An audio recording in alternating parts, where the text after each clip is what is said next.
कि नहीं, इस वास्ते हाइड्रोजन एटम स्टेबल रहता है. एक और क्वांटम नंबर है जो मैग्नेटिक क्वांटम नंबर ml कहलाता है. ml की कीमतें हैं -L से +L तक. तो अगर L की कीमत 2 है तो ml -2, -1, 0, 1 और 2 हो सकता है. अब ये L और ml क्या है? L एक वेक्टर है जो यूं घूमता है और इसकी length square root of L into L+1 into h bar है. और इस L यानी कि जो square root of L into L+1 है उसमें कीमतें 0, 1, 2, 3 वगैरह हो सकती हैं. ml इसका प्रोजेक्शन है अलोंग द z एक्सिस और ये -L से +1 तक हो सकता है. इसको मैग्नेटिक क्वांटम नंबर इस वास्ते कहते हैं कि अगर एक मैग्नेटिक फील्ड अप्लाई की जाए तो ये जो मुख्तलिफ स्टेट्स हैं इनकी एनर्जीज अलग अलग हो जाएंगी. इसके अलावा एक और बात भी है कि हर इलेक्ट्रॉन का स्पिन होता है. इलेक्ट्रॉन को आप एक लट्टू तस्वुर करें जो घूमता है इस तरह से या इस तरह से. दो ही मुमकिन स्पिन डायरेक्शंस हैं, या ऊपर या नीचे. तो इलेक्ट्रॉन भी एक छोटा सा मैग्नेट होता है. चुनाचे एक इलेक्ट्रॉन जो हाइड्रोजन एटम के गिर्द घूमता है इसके कई क्वांटम नंबर्स हैं. n जो प्रिंसिपल क्वांटम नंबर है और जिसकी कीमतें 1, 2, 3, 4 वगैरह हैं. L जो principal angular momentum quantum number कहलाता है, इसकी कीमतें 0, 1, 2, 3 अप टिल n-1 है. ml जो मैग्नेटिक क्वांटम नंबर है ये जाता है -L से +L तक. और फिर ms जो इलेक्ट्रॉन का स्पिन क्वांटम नंबर है. अब मैं मानता हूं कि ये सारी बातें मैंने प्रूव यहां पर नहीं की और ये तभी प्रूव हो सकती हैं अगर आप श्रोडिंगर इक्वेशन सॉल्व करें, जिसके लिए हमें क्वांटम मैकेनिक्स की जरूरत है. इसके लिए मैं माजरत चाहता हूं.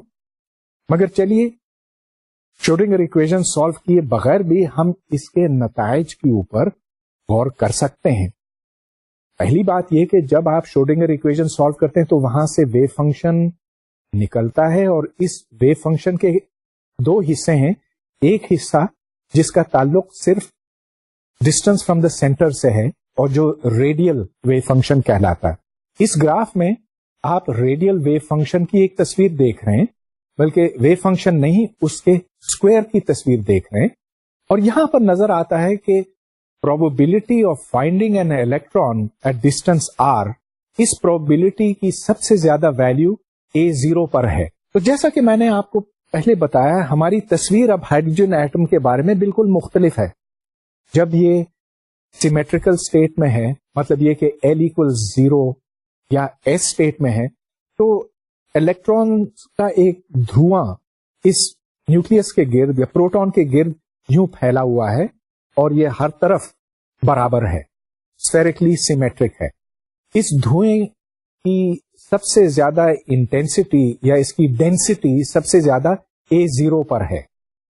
जैसे जैसे आप एटम से दूर होते जाते हैं वैसे वैसे प्रोबेबिलिटी कम होती जाती है. तो अगर आप ये सवाल करें कि क्या यहां पर एक इलेक्ट्रॉन के होने की प्रोबेबिलिटी है कि नहीं, उसका जवाब है कि हाँ है, मगर बहुत कम है. तो ये हमारे क्लासिकल तस्वुरात से बिल्कुल मुख्तलिफ बात है.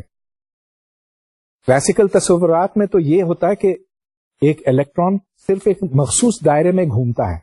अब हम ये कह रहे हैं कि ये धुएं की तरह है और धुआं हर तरफ फैला हुआ है, लेकिन जहां ये ज्यादा डेंस है, ज्यादा घना है, वहां पर इलेक्ट्रॉन के होने की प्रोबेबिलिटी ज्यादा है. अच्छा, ये सारी बातें तो एस स्टेट के बारे में थी. इसी तरह हम L = 1 और L = 2 और L = 3 स्टेट्स की बात कर सकते हैं. ये ज्यादा कॉम्प्लिकेटेड हैं. L = 1 स्टेट जो P स्टेट भी कहलाता है, उसमें 3 मुख्तलिफ एक्सिस पे मैक्सिमा है, और D स्टेट उससे ज्यादा कॉम्प्लिकेटेड है. ये सारी बातें हाइड्रोजन एटम के वास्ते थी. हाइड्रोजन एटम सबसे सादा एटम है, इसमें सिर्फ एक ही इलेक्ट्रॉन है जो इस न्यूक्लियस के गिर्द घूमता है. लेकिन जब एक से ज्यादा इलेक्ट्रॉन्स ہوتے ہیں تو پھر ایک نئی بات سامنے آتی ہے. میں نے اپنے پچھلے لیکچر میں اس کا ذکر کیا تھا کہ الیکٹران فرمیون ہے، جس کا مطلب یہ کہ اگر دو الیکٹرانز ہوں اور اگر ہم ان کو یوں ایکسچینج کریں تو ویو فنکشن اپنا سائن تبدیل کرتا ہے. یہ فرمیونز کی خصوصیت ہے اور الیکٹرانز فرمیونز ہیں. اس سے ایک اصول سامنے آتا ہے جو پالی ایکسکلوژن پرنسپل کہلاتا ہے، اور پالی ایکسکلوژن پرنسپل کے بقول دو الیکٹرانز ایک پوائنٹ کے اوپر کبھی ہو نہیں سکتے، یا اس کو دوسرے الفاظ میں اگر کہا جائے وہ ایک ہی کوانٹم اسٹیٹ میں نہیں ہو سکتے. تو پالی ایکسکلوژن پرنسپل دو الیکٹرانز کو ساتھ ہونے سے منع کرتا ہے، ان کو اکٹھے نہیں ہونے دیتا، ان کو دور رکھتا ہے. مگر صرف ایک ایکسپشن ہے، وہ یہ کہ اگر اس کا اسپن اپ ہو اور دوسرے کا ڈاؤن ہو تو پھر یہ آئیڈینٹیکل پارٹیکلز نہ ہوئے، یہ اپنی اسپن کے لحاظ سے پہچانے جا سکتے ہیں. چنانچہ ایک آربیٹل میں، اور آربیٹل کی پہچان n l m l اور ms سے ہوتی ہے، ایک آربیٹل میں آپ صرف ایک اسپن کا الیکٹران ڈال سکتے ہیں، اور دوسرا الیکٹران اگر اسی آربیٹل میں ڈالنا ہے تو اس کا اسپن ڈاؤن ہوگا. یہ پالی ایکسکلوژن پرنسپل کہلاتا ہے. اب اس پرنسپل کو استعمال کرتے ہوئے چلیے ہم یہ دیکھتے ہیں کہ مختلف ایٹمز کس طرح سے بنتے ہیں. مثال کے طور پر ہیلیم ہے. ہیلیم کے نیوکلیس میں دو پروٹون ہیں اور ایک یا دو نیوٹرانز. اگر ایک نیوٹران ہے تو ہیلیم 3 ہے، اور یہ ہیلیم 3 آئسوٹوپ کہلاتا ہے. اور اگر دو پروٹونز ہیں اور دو نیوٹرانز تو یہ ہیلیم 4 آئسوٹوپ کہلاتا ہے. اچھا، تو ہیلیم میں دو الیکٹرانز ہوں گے، n equals 1 l equals 0 اور ظاہر کہ ml 0 ہوگا. اس میں دو الیکٹرانز ہوں گے اور ان کے سپنز اپوزٹ ہوں گے. تو اس طرح سے ایک شیل مکمل ہو جاتا ہے ہیلیم میں. اب چلیے ہم اس میں ایک اور الیکٹران ڈالتے ہیں تو ہیلیم سے لیتھیم تک جاتے ہیں. لیتھیم میں 3 پروٹونز ہیں، اور ظاہر ہے کہ اس کو نیوٹرل ہونے کے لیے ایک اور الیکٹران اب اس میں شامل کرنا ہے. وہ الیکٹران اب کہاں جائے گا؟ یہ جائے گا n equal to 2 اسٹیٹ میں. n equal to 2 اسٹیٹ میں دو صورتیں ہو سکتی ہیں، یا تو l equals 1 یا l equals 0، اور اس سے ایک دوسرے شیل کا آغاز ہوتا. اب اس میں ہم الیکٹرانز جیسے جیسے ڈالتے جاتے ہیں ویسے ویسے زیادہ کمپلیکیٹڈ ایٹمز بنتے ہیں. تو hydrogen, helium, lithium, beryllium, boron, carbon, اور یہ سلسلہ یوں آگے چلتا.